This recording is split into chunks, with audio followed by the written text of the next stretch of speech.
السلام علیکم گرلز.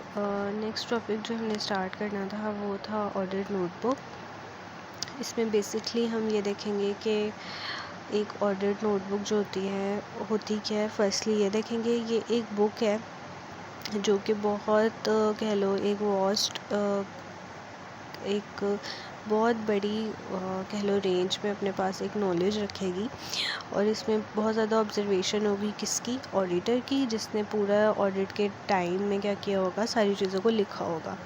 ٹھیک ہے. اور اس میں یہ ہوتا ہے کہ یہ ایک پارٹ ہی ہوتی ہے آڈیٹنگ کا، اور دوسرا یہ ہوتا ہے کہ یہ آڈیٹر ایز این ریفرنس جو ہے لیٹر آن یوز بھی کر سکتا ہے. ایک دو چیزیں یہ ہو گئی. دوسرا یہ کہ آڈٹ نوٹ بک میں وہ ایچ اینڈ ایوری تھنگ جو ہے وہ نوٹ ڈاؤن کرتا ہے. پلس اس میں یہ بھی ہوتا ہے کہ اس نے پرماننٹلی ایک ریکارڈ اپنے پاس رکھنا ہوتا ہے بیسکلی جو آڈٹ وہ پرفارم کر رہا ہے. تو آڈٹ نوٹ بک میں کہہ لو کہ آڈیٹنگ سے ریلیٹڈ ایچ اینڈ ایوری تھنگ جو ہے بہت ڈیپلی اور بہت ساری انفارمیشن جو ہے وہ اس کے اندر کہہ لو لکھی ہوتی ہے. اب دا آڈٹ نوٹ بک میں بی ان دو پارٹس اس کے ہوتے ہیں. Firstly for keeping a record of general information as regards the audit as a whole, یعنی کہ جو ریکارڈس ہیں وہ اس میں بیسکلی پہلے کچھ جنرل انفارمیشن ہوگی جو بھی آڈٹ وہ کر رہا ہے.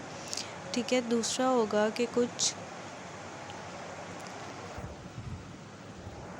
اسپیشل پوائنٹس ہوں گے جس میں ڈفرینٹ کہہ لو اکاؤنٹنگ کا جو بھی اس نے انالیسس کیا ہوگا اس سارے کے ڈفرینٹ پوائنٹس نا وہ مینشن ہوں گے.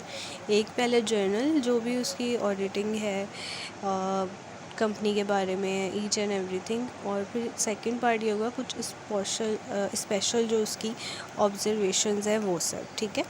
اور یہ ہوتی ہے آڈٹ نوٹ بک. اس کے اندر یہ دو چیزیں جو ہیں مین کمپوننٹ کہہ سکتے ہیں. دوسرا پھر آ جاتا ہے objective of audit notebook. Objective of audit notebook basically اس میں ڈفرینٹ پرپزز بتائے ہوئے. فرسٹ ہے جیسے فیسلیٹ فیوچر آڈٹ. اب دیکھیں ہمارے پاس پہلے سے ریکارڈ ہوگا کسی بھی چیز کا تو ہمیں وہ فیوچر کے لیے آسانی ہوگی. ہم یہ پوائنٹس بار بار مور اور لیس سیم ہی پڑھتے ہیں آڈیٹنگ میں. ٹھیک ہے. تو یہ بھی پوائنٹ جو ہے کہ جو بھی ہماری مطلب کہہ لو کہ آڈیٹنگ ہے یا جو بھی ہماری نوٹ بک ہے، جو بھی ہمارا ریٹرن ورک ہے، وہ فردر کہہ لو فیوچر کے لیے بہت زیادہ بینیفیشیل ہوتا ہے. پھر آ جاتا ہے ڈاکومنٹری ایویڈنس. اس طرح سے کیا ہوتا ہے کہ آپ کو بھی پتہ چلتا رہتا ہے آپ نے کس طرح سے کام کیا، آپ کے پاس آپ کی کیا کیا آبزرویشنز ہیں، کدھر آپ لیگ کر رہے ہو، کیا کیا کام آپ نے کر لیا ہے، کیا کیا کام رہتا ہے، یا کس طرح سے آپ چیزوں کو لے کے چل رہے ہو. سیکنڈ ون یہ ہو گیا. تھرڈ ہے ہیلپس ان پریپیئرنگ. اب جب audit report at the end بنانی ہوتی ہے آڈیٹر نے تو وہ کیا کرے گا، وہ اپنی آڈٹ نوٹ بک کو کنسلٹ کرے گا. اس میں دیکھے گا کیا کی پوائنٹس اس نے لکھے ہوئے ہیں، دین اس کے اکارڈنگلی کیا کرے گا، اپنی ریکمنڈیشن دے دے گا یا اپنی آڈٹ رپورٹ میں جو ہے چیزوں کو مینشن کر دے گا. Settlement of audit queries. In case کوئی کیوری آ جاتی ہے، ٹھیک ہے، کسی بھی طرف سے، اسٹاف کی طرف سے، یا ہو سکتا ہے کوئی چیز رہ گئی ہو، یا ہو سکتا ہے کوئی چیز مس انٹرپریٹ ہو گئی ہو سکتا ہے کوئی چیز کہہ لو مس ہو گئی ہو، تو کیا ہوگا کہ جب اس طرح کی کیوریز آئیں گی تو وہ آڈیٹر جو ہے اپنی آڈٹ بک کو کیا کرے گا، کنسرن کر سکتا ہے، اس میں دیکھ سکتا ہے، اور لاسٹلی ایویلیویٹ کرے گا کہ کیا مطلب کس طرح سے ورکنگ ہو رہا ہے، کیا ایفیشنسی سے کام ہو رہا ہے، کیا چیزیں جو ہیں وہ رہ گئی ہیں، اس طرح سے کام کو لے کے چل رہا ہے.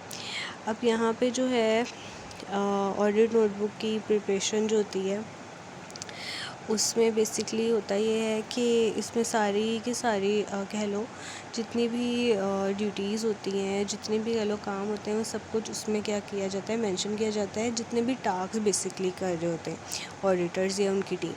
پھر اس میں یہ بھی پتہ چل جاتا ہے کہ کس طرح سے آڈیٹر نے مطلب کام اب تک جو ہے وہ کمپلیٹ کر لیا ہے، کتنا ہو گیا، کتنا رہتا ہے، یہ ساری چیزیں بھی. پھر اگر آپ لوگ دیکھو تو یہاں پہ انہوں نے دیے ہوئے ہیں کانٹینٹس میں کیا کیا جائے گا. اس میں a list of books of accounts maintain by the clients. اس میں ساری لسٹ ہوگی جتنے بھی اکاؤنٹس ہیں. پرنسپل آفیسرس کے نیمز ہوں گی، ان کی duties and powers and responsibilities ہوگی، ٹیکنیکل ٹرمز ہوں گی.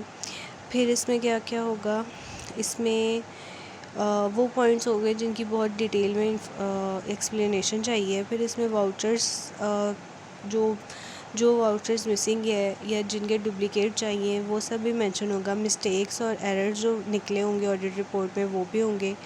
ٹوٹل بیلنسز ہوں گے ساری بکس کے, بینک ریکنسیلیشن اسٹیٹمنٹس ہوں گی, نوٹس ہوں گے, اینڈ دین آڈٹ رپورٹ کی انکارپوریٹڈ کہہ لو پارٹس ہوں گے جو پریویس ایئرز میں کیے گئے ہوتے ہیں. اس کے علاوہ کیا ہوگا, سینئر آفیشر سے جو بھی میٹر ڈسکس کرنے وہ ہوں گے. پھر اس میں کاؤنٹنگ میتھڈس کیا فالو کر رہا ہے بزنس وہ ہوگا. Commencement and completion of audit date ہوگی. مطلب ایچ اینڈ ایوری تھنگ جو آپ کے آڈٹ سے ریلیٹڈ ہے نا وہ سب اس میں ہوگی. پھر اب اس کے کچھ کہہ لو کہ ایڈوانٹیجز ہیں. آپ ظاہر سی بات ہے آپ کو ایگزیکٹ سارا کام کے بارے میں پتہ چل جائے گا, آپ کو ایک ہیلپ فل ہو جائے گا, اسسٹنس ملے گی. آپ کو یہ پتہ چل جائے گا جب آپ نے آڈٹ رپورٹ بنانی ہے آپ نے کن ایریاز کو مطلب زیادہ دیکھ لینا ہے. آپ کے پاس ایک کام سمجھ لو پہلے سے ہوا ہوا ہے, آپ نے جسٹ جو ہے اس کو ایک آرگنائزڈ وے میں لکھ دینا ہے. پلس آپ کو یہ پتہ چل جائے گا آپ نے مطلب جو کام کیا ہے وہ کتنا ایفیشینٹلی کیا ہے, آپ سے کوئی پوائنٹ مس تو نہیں ہوا ہے. پھر اس سے یہ بھی ہوگا کہ جو آڈٹ پروگرام آپ نے مطلب بنایا تھا آپ نے اس کو فالو کیا بھی ہے یا نہیں کیا ہوا. ٹھیک ہے, پہلے آڈٹ پروگرام بنتا ہے, دین آڈٹ نوٹ بک میں جیسے جیسے وہ اسٹیپس کرتے جاتے ہو تو آپ لوگ نوٹ ڈاؤن کرتے جاتے ہو. پھر آپ کو یہ بھی پتہ چل جاتا ہے کون سے ایررز جو ہیں نہیں پتہ چلے یا کون سی ایسی چیزیں جو مس ہو گئی ہیں, تو یہ سب آپ اس میں ڈیٹیل سے مینشن کر دیتے ہو. آج کے لیے جو ہے وہ اتنے ہی, پھر نیکسٹ ٹائم انشاءاللہ کل پڑھیں گے.